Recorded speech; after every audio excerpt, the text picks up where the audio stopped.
Hello, everybody. Welcome back to the Chōten Podcast, where we sit down with the founders, innovators, and leaders shaping the future of business, psychology, and AI, and explore how human behavior and technology are transforming the way we work.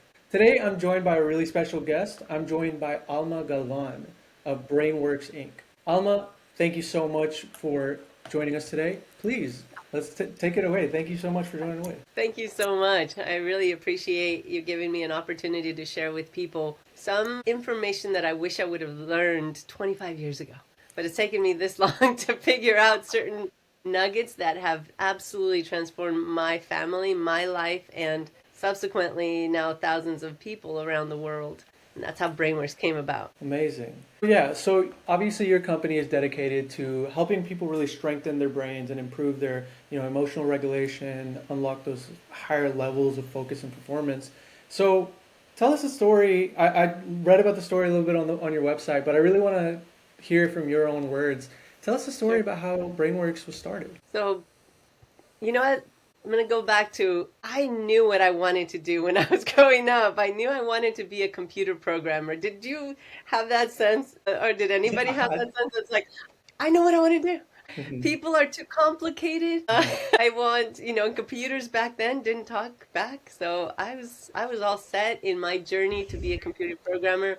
And then I had two boys. I ended up being a young mom, with two boys that had significant challenges. Like they were not talking, they were not aware of what was danger, what was not. And that's a long story in itself, but I would rather go towards the pieces that really made sense than as I understood more, because especially my first son, he was really severe. There was things that happened in utero that he ended up coming into this world with many limitations already because of trauma that happened in utero for him. And so the doctors didn't really think that there was anything wrong, because it was, you couldn't really tell. He looked like everybody else. He was kind of hitting those milestones. But then all of a sudden, being assured over and over that he was okay, I asked my husband, I'm like, well, look, I want another child, and I don't want to be pregnant for 10 years. So let's have another child now. And I got pregnant,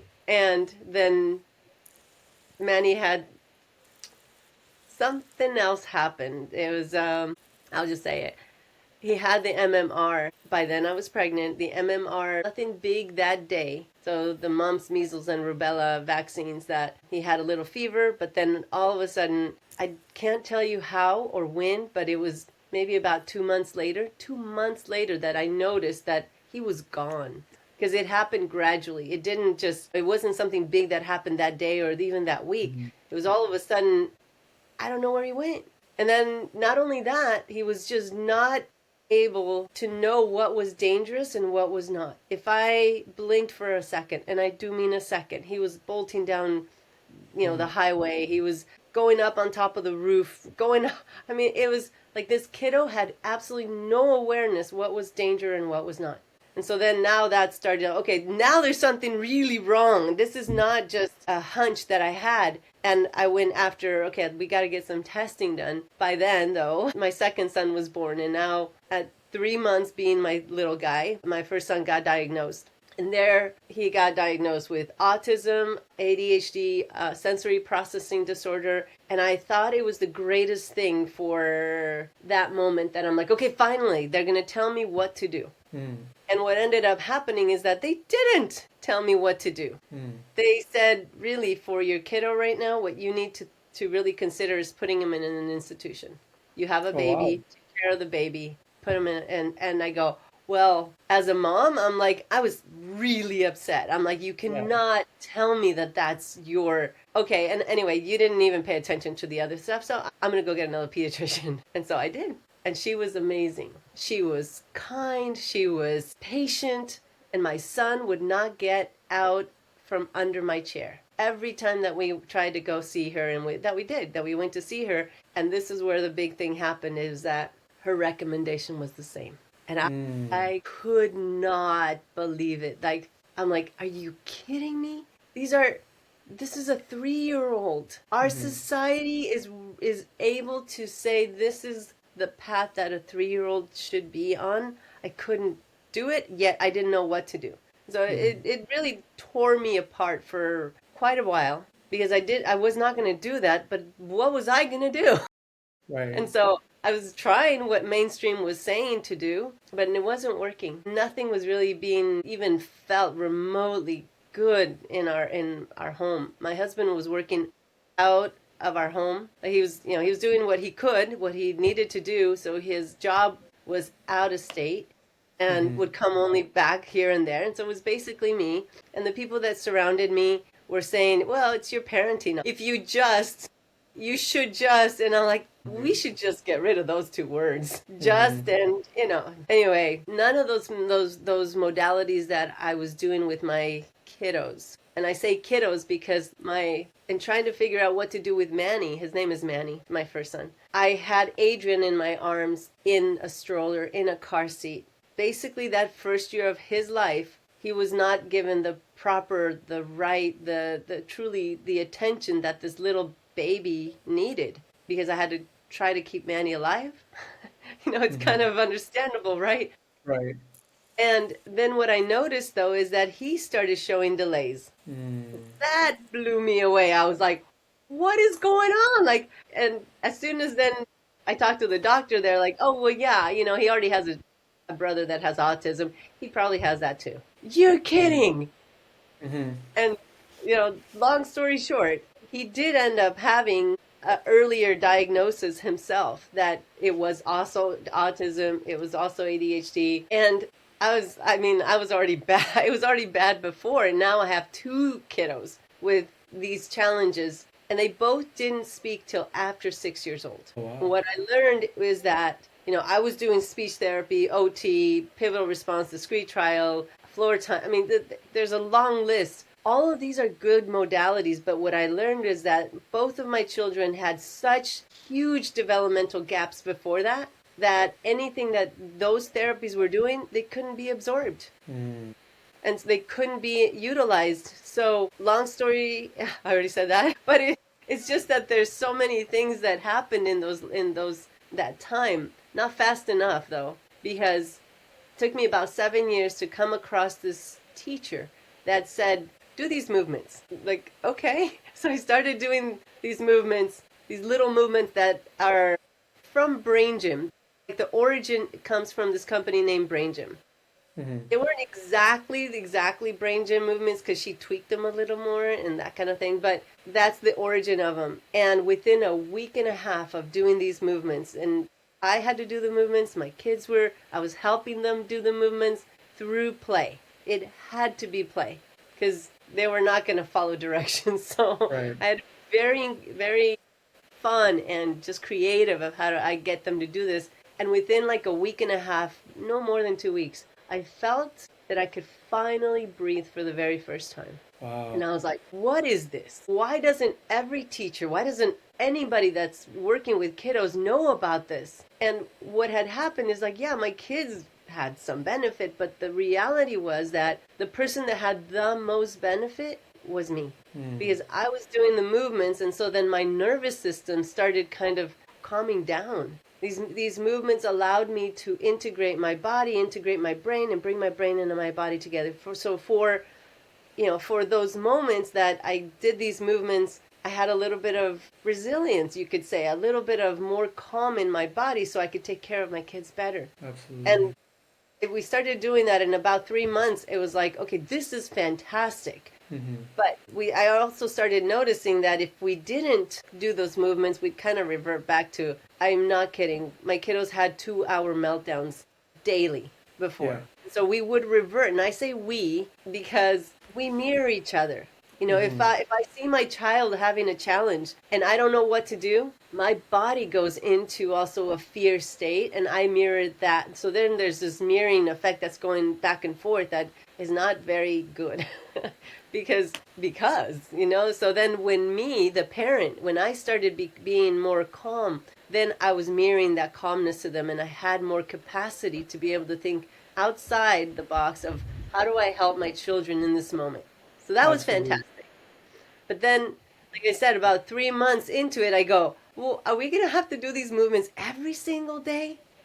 Forever and ever? I'm like, okay, it's okay. I'm good with that, but there's got to be something else. And that really was a thought that kept happening over and over. There's got to be a way. Luckily, I talked to the same teacher, and she said, oh, it's funny that you say that, because I came across this research from Doman and Delicato that these were two individuals that had the idea of, well, what if we go back and we start mimicking some of the movements that a baby would do? And these individuals worked with brain injured children. And so they went back and they started doing certain reflexes and those movements, creeping, crawling, those kinds of things. And so we kind of made up our own, looking at that research. We kind of started playing with my sons. What does that look like? Because this was not her expertise. But this teacher was the first teacher that really I felt like she got my kids, even though it wasn't her area.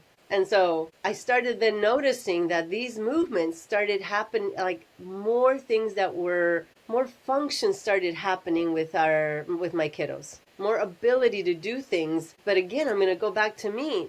I didn't notice how much I was compensating before until I couldn't compensate anymore. And so these movements, because I was doing them too, I was starting to notice that certain tasks were starting to be easier for me. But I didn't really put it together that it was because of that, because I was okay, right? I went through school and I was fine. No, I compensated really well. Huge amount of us compensate. And we don't even realize, I sure did not realize how much I was compensating until then things got easier, right? And so as that was happening, I was like, oh, this is fantastic. Like, this is amazing. So we were looking at the development that the baby, that the kiddo, that we, at any age, this is what's so beautiful, at any age, we can go back and fill in the gaps that happen in utero or in development that first year of life or at any time. Wow. That's been blowing me, right? Right. Yeah. Well, I was just gonna kind of say a little bit more about that first year of life and why my second son, ended up having a huge amount of symptoms like my first son. My second son did not have the same kind of physical trauma in utero, but he did have a mom that was stressed out of her skull, which is a form of trauma. So then not having physical movement that first year of life and having me being worried so much, that is what also ignited all these inabilities to happen for my son. So when we started creeping, when we started crawling, when we started doing different movements, that finished developing these two parts of the brain. Well, there's more parts, but two parts that I'm going to explain for the purpose of really understanding and getting the big picture. When we go on our tummy, that develops the fight or flight part of the brain. That develops something that's called the pons. The pons is like next to the amygdala and that kind of thing. That motion, that one of those big pieces is on your tummy, you need to move. On your tummy, you need to be. When we're there, that allows that part of the brain to develop, giving us the ability to decipher what is safe and what is not. It's beautiful because that part of the brain needs to kick in, needs to get activated if I am going to be hit by a bus, if a saber tooth is going to come at me. Luckily, there's none of those anymore, but there are dangers, right? So we want that to be activated when we get triggered or when we're going to get hit in some way, shape, or form that will be threatening to our life. But if I did not, and this is a big one, if we're not on our tummy enough, then there's that gap and our brain will perceive that we're in a threatening situation over and over, but we're not. That's a big one because many times parents, I definitely experienced it with my children, that I'd say, okay, turn off the TV, let's go take a bath. And it was like I was a saber-toothed tiger that just came into the room. It was crazy because their brain could not decipher that, okay, the TV will be here tomorrow. I'll go take it. No, it was. So can you imagine being triggered constantly into thinking that you're in danger? You're going to have outbursts. You're going to have meltdowns. You're going to push back. So that's the pons. And you also, with the pons, there's automatic eye tracking. There's being able to know when you're hungry. Sometimes if a person didn't creep enough or didn't have this part of development happen, they don't get a sense until they're hangry. and more. There's a lot of functions that come with the pons. Then after that, you start to go into the crawling, which is now the body needs to figure out, how do I move, but now dealing with gravity, dealing with a lot of things that are around me. This is huge to be able to then create executive functions. Huge amount of executive functions come in with crawling. So my heart hurts so much when I hear that people say, oh, he skipped crawling. Some kids do that. I go, no. Yeah, I mean, yes, they skip the action, but we still need the functions in order to be able to function Wow, I easily, never even thought about that. right? Yeah. And with crawling, I mean, automatic eye tracking, not tracking, visual discrimination, visual imagery, visual closure, a lot of auditory, a lot of being able to, what is priority? What do I need? So organization, what do I do first? What do I do next? Being able to see far and then see close. So copying like from the board, instantaneous. If I didn't crawl enough, I can't copy from the board. Can you imagine that? Right. It's so hard to deal with life when we don't have executive functions. And I love that people are really working hard at getting people, workarounds. I'm going to call them workarounds, the Yeah. techniques. And this is why I love talking to people like you, because you're able to get the message that what came first? What if there is a root system that we need to attend to in order to have these functions available? Right. Gotcha. So tell me then, with all of that being said, with all of the early development and all of the things you learned through your sons and helping them navigate the world, how did that go from just a mom that was worried to Alma, the CEO of BrainWorx? Well, I love that I learned about myself that my brain is I'm so inquisitive. I want to know how things work, and I like puzzles. Now I know. So and then truly seeing my kiddos the way that they were, I'm like, I could not accept that. So I went into doing a lot of research, a lot of really doing, like, when I was doing these movements, it's like, what do I feel now? What do I feel after? And so a lot of just exploring, experimenting on myself and noticing on my children. And then shortly after that, there were some parents that started noticing the changes in my children. They're like, hey, would you work with my child? And I'm like, what? Yeah, because the only reason that I couldn't say no is because I knew what it felt like as a parent. So I'm like, well, I guess I'm going to do what I'm doing with my kids. So sure. So I started working with people, word of mouth, in my home. And then all of a sudden it's like, oh, there's more people. Okay. So my husband created a home studio that I worked out of for 20 years. Only word of mouth.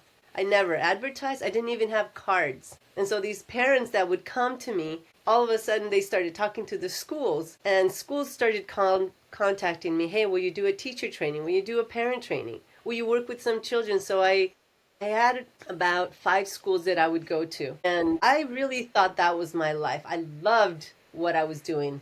I had just incredible freedom to do what I wanted to do with my clients, with the schools. I felt fulfilled. I really did. And I was then seeing my sons, which, by the way, now they're 33 and 31. I'm blown away. And they're incredible beings. Adrian drives. Manny has a girlfriend. They both have jobs. They are extraordinary beings. So I didn't want anything to change, but when I would go into the schools, they were all private schools, by the way. We know why. But they were all private schools that I started noticing that through the years there was an influx of children that were having more difficulty. And these are private schools. And then it started weighing on me that I'm like, the kiddos are being misunderstood, and these are good teachers that I've started training, teachers that knew, had a different awareness, and yet they were still struggling with seeing the influx of children and their difficulties coming in. And I kept like pushing it aside, like, no, I'm doing what I'm supposed to be doing. I like what I'm doing. I'm not going to do more. And then I saw something in one of those days that just, it's one of those days that you see something that just catches your heart in such a way that, a little kiddo got so misunderstood. And I saw it all. It's like, no, he had no ability to not do what he did. And the teacher, good teacher, had no ability to not do what she did. And it was Right. close to borderline abuse. And then I'm like, cried the whole time back home that I'm like, I know too much. Okay, fine. And I believe that there's this higher, incredible energy in this world that is the divine energy that I wouldn't be here if it wasn't for this incredible energy. And so I'm like, okay, fine, send me a team. And within a short amount of time, people started just coming and like, oh, I'm just kidding. No, you're not. And that literally, I met Bob, my business partner, and we started putting on video what I did with my clients. And it took us a couple years to put on video what I did. And then it was really very interesting. About 2 weeks before COVID hit our beautiful area, we had already decided, we had been working towards going virtual, having more virtual presence. We decided to go full on virtual 2 weeks before COVID hit. Now Wow. tell me if that's Good not like, timing. but it wasn't our timing. This is where I'm like, yeah, I can't take credit for that. There's something bigger in this whole area. Now, let me tell you something really fantastic that has happened. Because little did I know, this has been, I've been doing these movements and I do these movements every single day. These movements are simple. They're like 30 seconds, 1 minute, 3-minute series that all this time, these little movements actually saved my life. And I So what are really those mean that. little, Say that again. what are the little movements? What are you doing on a daily basis? Well, there's lots of different ones. So I pick different ones and I will do one with you before we end. I'll do Okay. one of my favorite ones. Okay. But why I'm saying that they saved my life was because it's going to be a year. Actually, on December 9th, it will be a year that I had a massive aneurysm. And I mean, and I'm talking about the divine, right? Because I usually work from home. And that Yeah. day was a Monday. And some of my friends ended up saying, like, we got to see each other. Like, just come on, 2 hours. It was the best thing that could have happened because it happened when I was with them. So you had And people so around. I had people around. And so they were able to get an ambulance really, really soon. But when the ambulance came, they didn't think that I was going to make it to the hospital. Made it to the hospital. And then they figured out that it was, an aneurysm and it was pretty bad. The surgeon did not think I was going to make it out of surgery. And so obviously I did make it out of the surgery and made it to the hospital. Thankful that Right? you did. And I was in ICU for 21 days. But before that, I was sedated for 2 days. And my husband says, he has some pictures that when I was sedated, when I was unconscious, my body kept doing the movements, some of the movements that I do on a regular basis. Oh, That interesting. was so cool because that's what we talk about. Like, you can't wait to have that and then go, okay, how do I get out of here? And we gotta plant our little seed and grow our little plant. And I was blown away that these movements had become reflexive in me. And so then my body just does these automatically, did them automatically without me even being conscious. That blew me away. And That's then, amazing to hear. right? And what was really cool is about a week and a half later, they obviously they had to install they put a coil in my brain to kind of monitor what it was doing. And one of the surgeons comes in and she goes, we're going to go ahead and take the coil out. We're not sure why, but your brain is recovering really fast. I'm saying it was about a couple weeks after that. And then she goes, we're not sure why. And so my husband was sitting there and he takes his phone, he goes into our website and he goes, do you think this might have anything to do with the recovery? And she looks at the phone and she goes, this is what you do? I go, She's like, well, this makes sense. This makes sense. And I was like, huh. And when I went back, like in February, to the surgeon that actually did the surgery to remove the staples in my brain, in my head, not my brain, in my head. He didn't even say hi when he walked in. He goes, you're so lucky. You are so lucky. And I go, well, hi. It's so good to see you too. But I know I'm lucky. But tell me why you think I'm lucky. He goes, I didn't think you're going to make it. And I really, if I would have not been the physician there, if I would have been the surgeon there and I would have seen your scans and would have known that you're over 50, I would have said, no way. She can't, no way. And if she does, she won't make it 100% back. Wow. And this is where it's made me pause. This year has made me pause big time. And I'm going to keep going with BrainWorx and keep talking to parents. But I've also this year have started, actually, my first company that I had that was when I was working by myself was Alma Integration. Alma Integration is, well, it's my name. And what do I do? Well, I help people integrate. Yes, I do. Well, as this year was going by, I go, oh, the more I integrate to my heart, the more I integrate to my soul. And well, my name means soul. How funny is that? You can't make this thing up, can you? Yeah, it's all aligning exactly how it should align. It really is. So before also we was working, like some of my clients were what the clients that I had, and some were more entrepreneur, more people that like they have accomplished things. They it gets to a point when we do have these gaps, when we do have limiting beliefs, that there's a saturation point at some point, usually in our 40s and 50s. And so it's been really interesting and wonderful to then do two things right now: work with clients one-on-one with Alma Integration and lead BrainWorx, so that parents that are seeking solutions, everything that I did with BrainWorx is what I wish somebody would have done for me. Right, absolutely.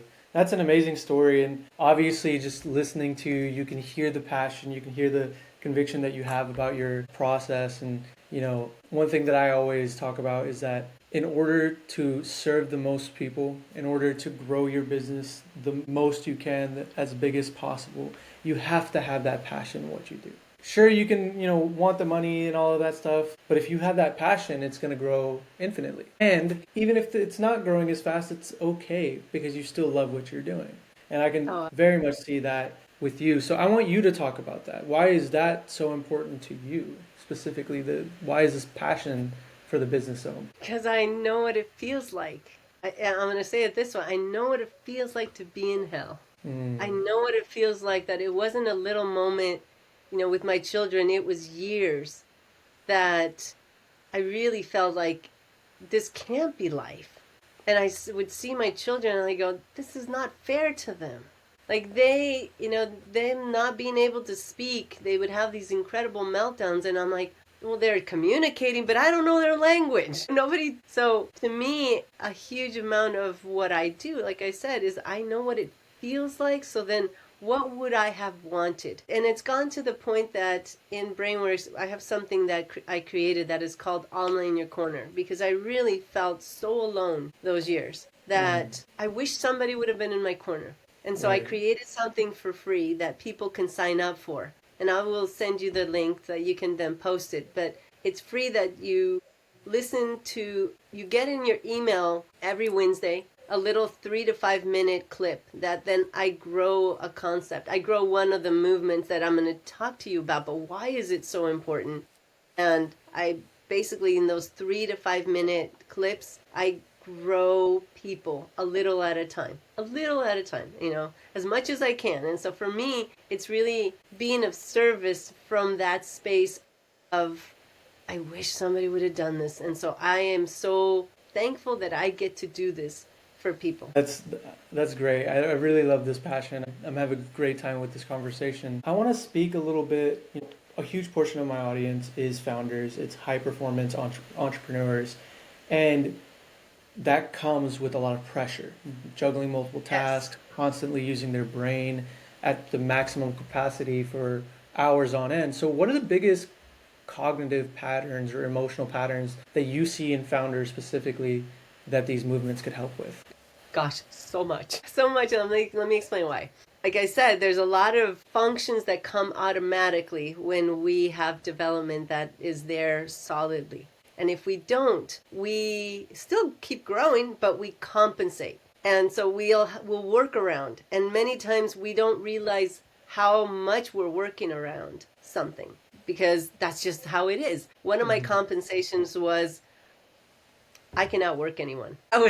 That was my thought, right? That it was like, oh no, I have a strong work ethic. I could do this. Yeah, because pretty common among founders.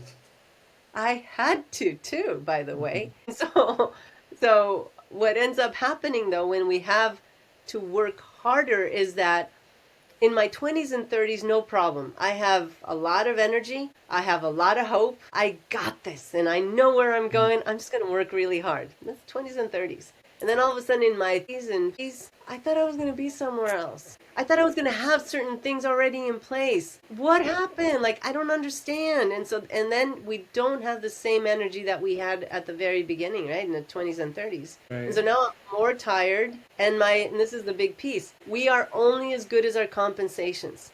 So when I can't compensate, I have to work even harder. But by then I'm tired already. Right. And so that's one piece. And then we go to the emotional component. And the emotional component is my favorite part.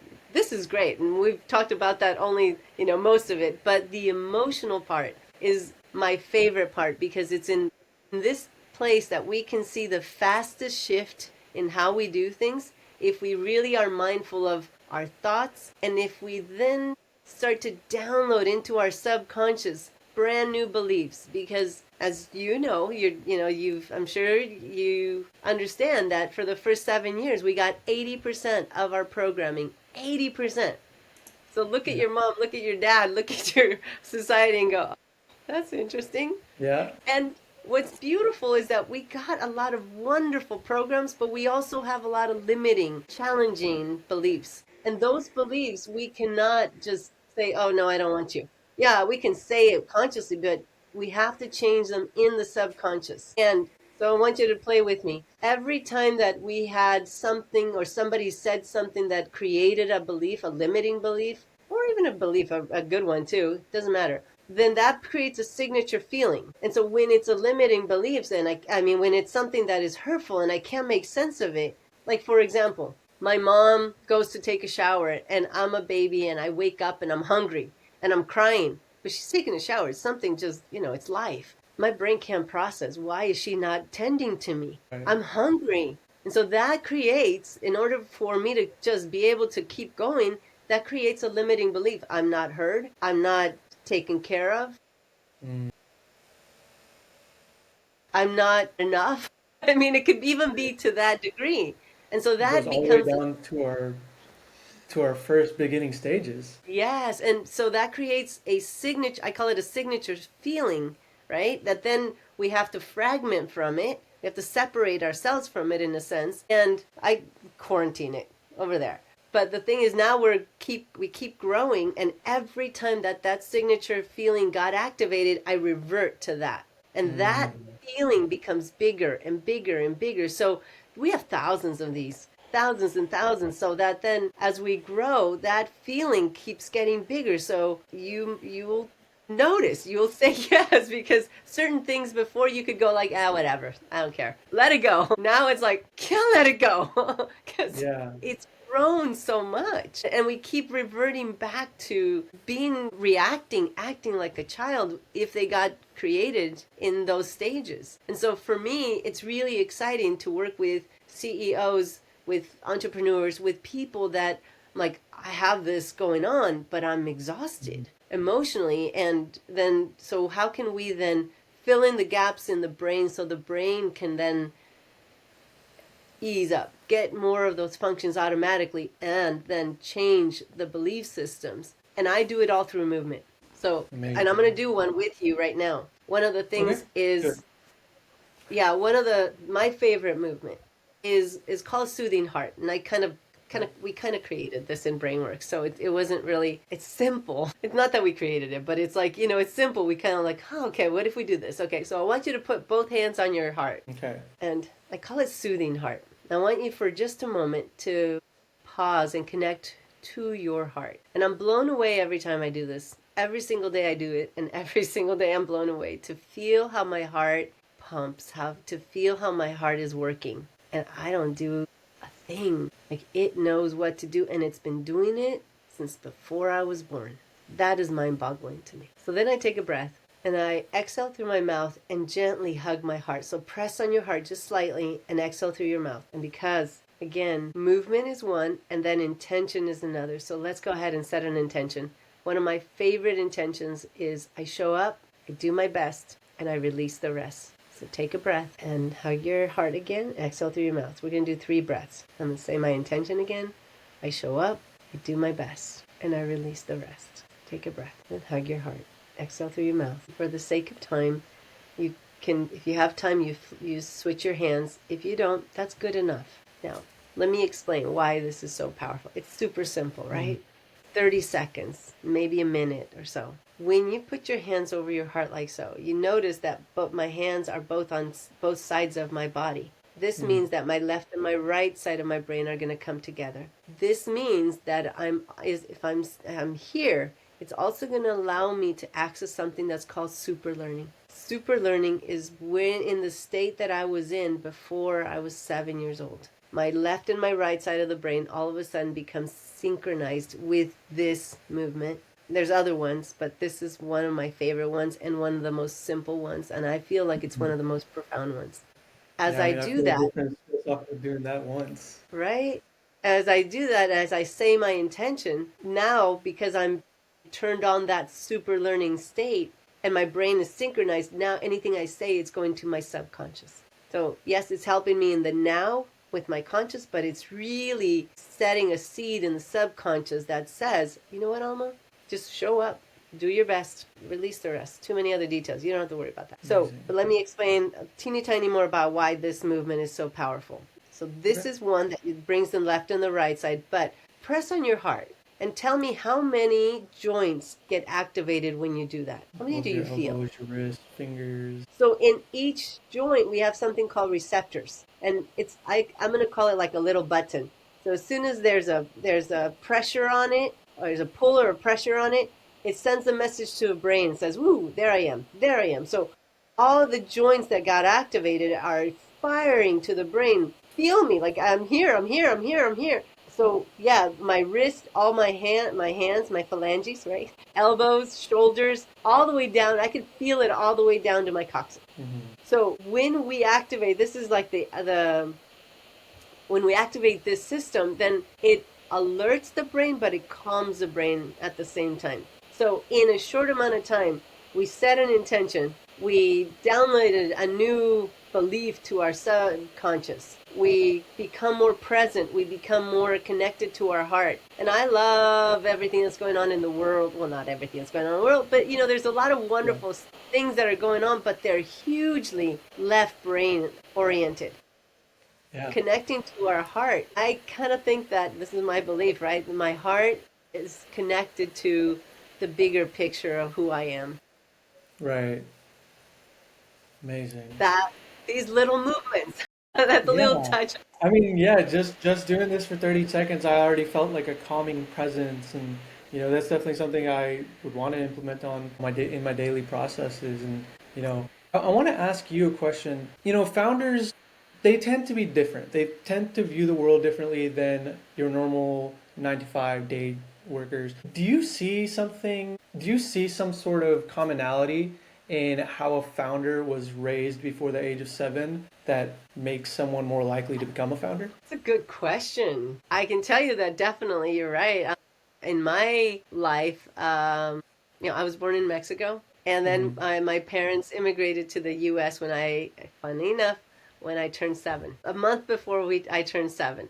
And so I got to see, now I understand the beauty of being born in Mexico. It was fantastic because it was a rural area where I got to see plants, I got to see animals. And as a young kid, that really instilled in me a process that there's things that take time, but they happen. And then when I came to the States, I ended up very quickly picking up the English language, which then made me my parents' translator, which was not great. Do you know the feeling? Oh yeah, 100%. I'm the eldest son in a Pakistani family, so I was 8 years old filling out applications for them. Yes, I remember going to teacher conferences at 15 when my parents are like, go to your sister's conference. Really? But even before that, so I had to learn to really be able to see both sides, see what my parents wanted to convey and see what the other person was trying to say. And so that back then, I thought, this is unfair. Well, guess what? That really prepared me to be able to do the work I do, because what ended up happening is that I looked at research. I looked at programs that were available, and I would interpret and bring it into then what I needed to know from that research, from that, for my situation. So truly that allowed me to see the world differently. One of the things that I know is true is that we all have challenges and we all have gifts. And everybody's journey is different. This is my journey that, again, I did not want to work with people because remember, they're complicated. You know what's really funny? What is the best computer in this world? The brain, the Well, human I brain. am a computer programmer. Okay, I love that full circle moment, right? And I get to program the most beautiful brain, most beautiful computers ever. So you knew what you wanted as a kid, you just didn't know the exact method of it. No, I did not. It's quite Amazing. well, and you know, with the aneurysm, I got to experience certain difficulties that really allowed me to know my work even deeper. There's, been a couple of people that are like, wait, you work with the brain and you had an aneurysm? Well, that's funny. It's like, how does that happen? I go, well, it was the best gift that could have been given to me because, one, I got to experience sometimes my brain saying to my body, do this, and my body having no direction at all. Okay, I'll give you an example. When I was at the hospital, I only saw the OT once, and she came into my room and she goes, okay, we're going to go out into the hallways to walk around the hospital. I'm like, oh, this is so exciting. It was like 3 days before I was discharged, so I was excited to do more. And as soon as I got into the hallways, I was like struck with how much stimuli was coming in that I had not ever been aware of, not to that degree. And so my brain was so focused on, okay, there's two people coming, there's some machine there, okay, she's close enough, but not too close. It was always calculating. I could so experience that, like it was consciously calculating where I was and how I needed to move and focus on being upright. Like we take it for granted how much our system does when it's just available. And then all of a sudden we turn the corner and I go, okay, there's two people coming. There's a bed there and there's a machine there. Okay, there's a bed there, Alma. There's a bed, Alma. There's a bed there. I'm like, and I'm screaming inside my brain to my body, like, why are you going to the bed? And I'm kind of cutting across the OT's path, and I could not get my body to course correct until my leg hit the bed. Then I could course correct.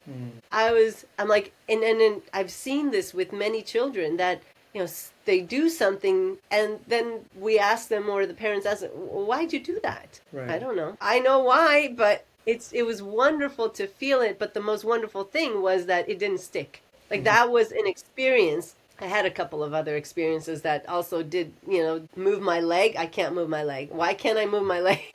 So it really gifted me even more this beautiful opportunity to know my body, to know my system, to know my brain, and feel my brain come back online. I could not. I really knew this part, that it's like if I push it, I will burn it faster than it will repair. And so this whole year has been about allowing my system, my body, my everything to come back online. And so funny enough, on December 9th of this year ends up being a Tuesday, which is when we do summits. And we are going to go ahead and have a celebration summit. It's actually called Summit of Celebration of Possibilities, being open to possibilities, because there's endless possibilities available, but we need to be open to them. And so we have, Dr. Joyce, we have Glenn Jeffrey. He's going to talk about light and how we need the sun. Scott, what's his name?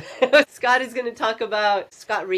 is going to talk about sound and healing. And so their modalities, their teachers and people that are thinking outside the box, and their research is about how do we allow ourselves to know certain things? How do we get to know things so that we can connect more with our life force, with joy in our lives? And so it's a mini summit. It's not a full-on drink from the fire hose summit. It's one that we're going to plan to do movement in between each speaker. It's going to be celebration. Okay.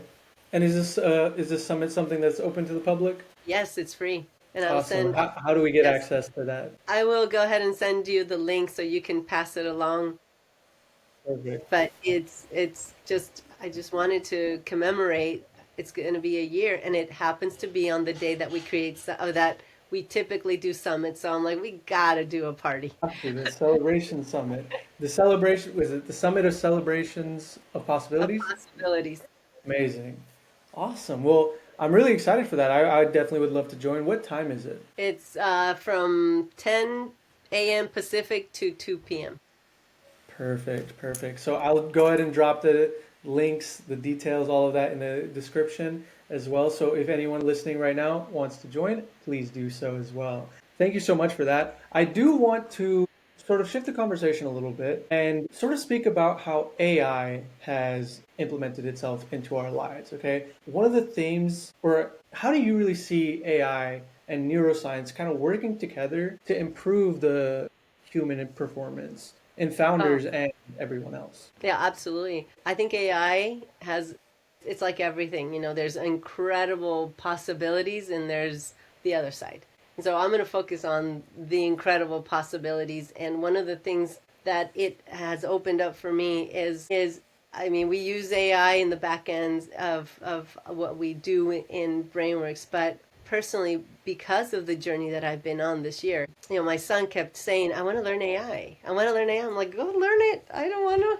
I know what I just want to learn it for the certain things. And Bob is my business partner, and he's all about AIs. I know where I want to spend my energy. That's not it. Hmm. That's what I thought. And then all of a sudden, oh no, I need what I teach my parents is that, in order for a child or my kids are older, my sons are older, yet we all need like a buddy to learn something with or a community to keep practicing with. And so then I'm like, oh, okay, I need to learn something. So I started learning how to do music and using a music generator, an AI music generator. And so I would write, what are my thoughts? What do I want to say?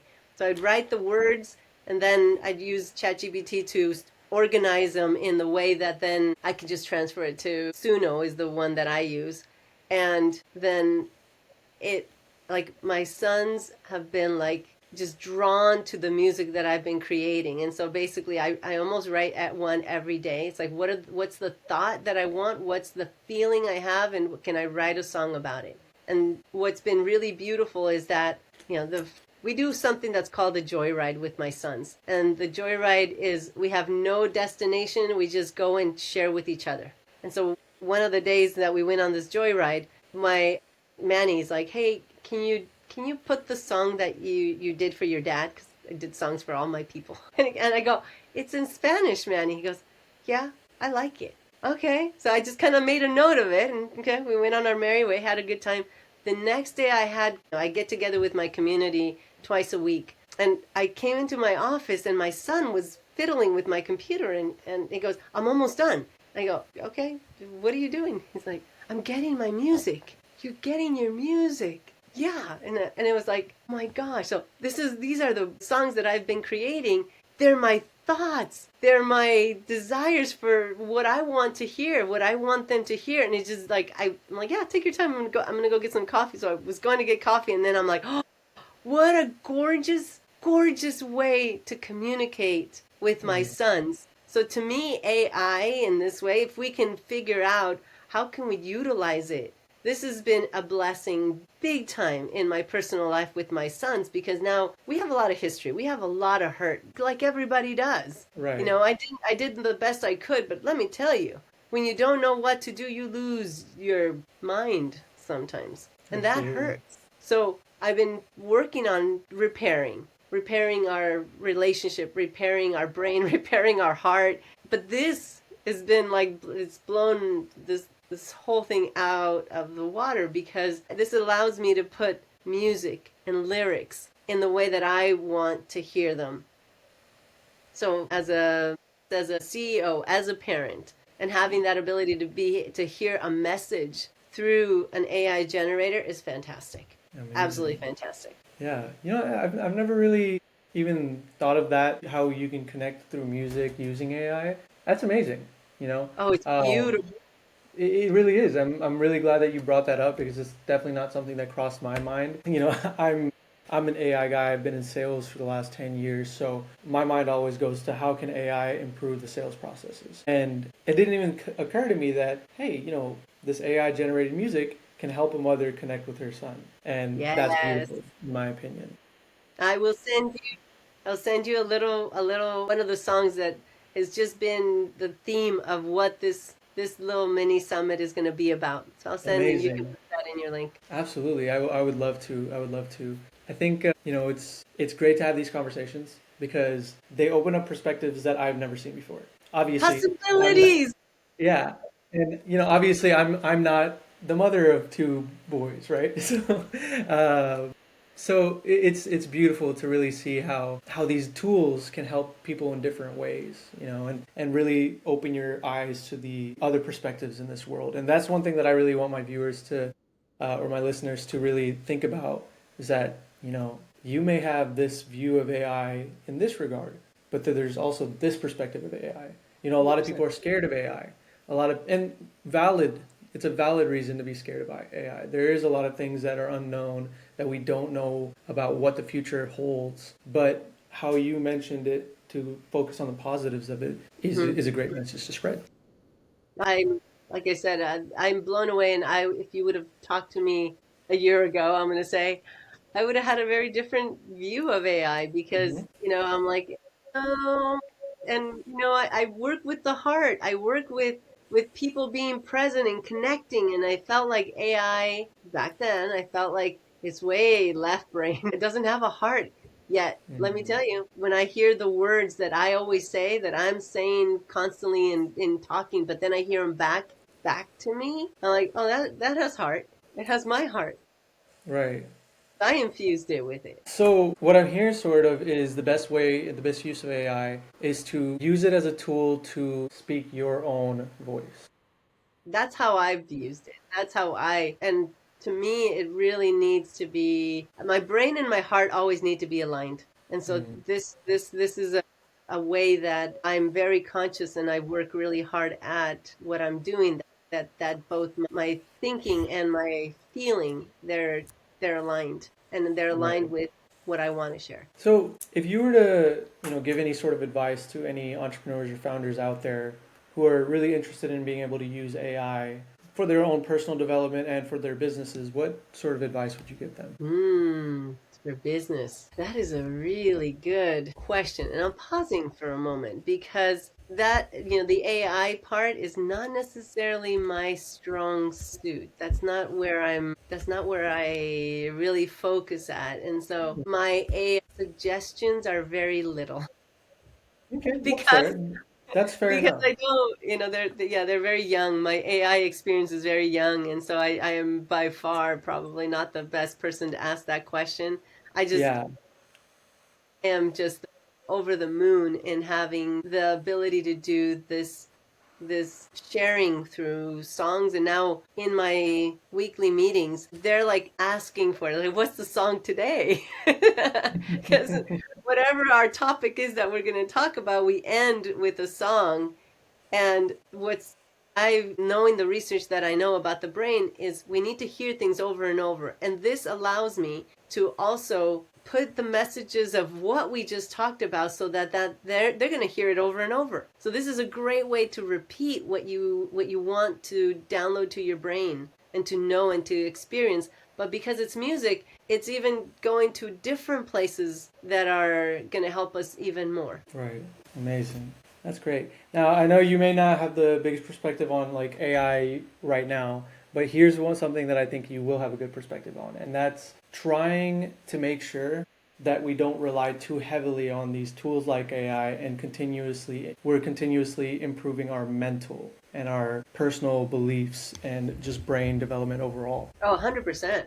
I mean, we need to make sure that our brain stays active, that we keep learning, that we don't just give our tasks to AI to do.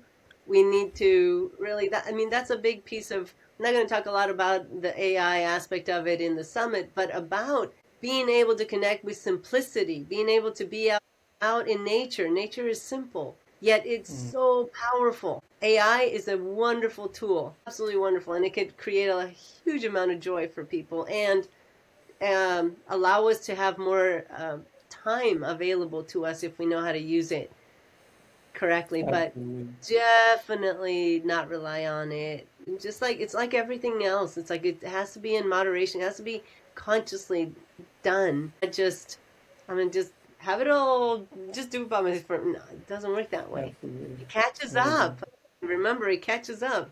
It may work for a moment, but if we don't keep working on our computer, our brain, there's things that for a moment it may work for a while, but we need to keep, we're learning and growing ourselves. That's the big picture. Absolutely. Absolutely. Now, I know we're getting close to time, so I'm just going to ask you one more question. I want you to just think first thing that comes to mind. If there's one skill or belief that you would want any founder, parent, person to master, what would that skill be? Just one.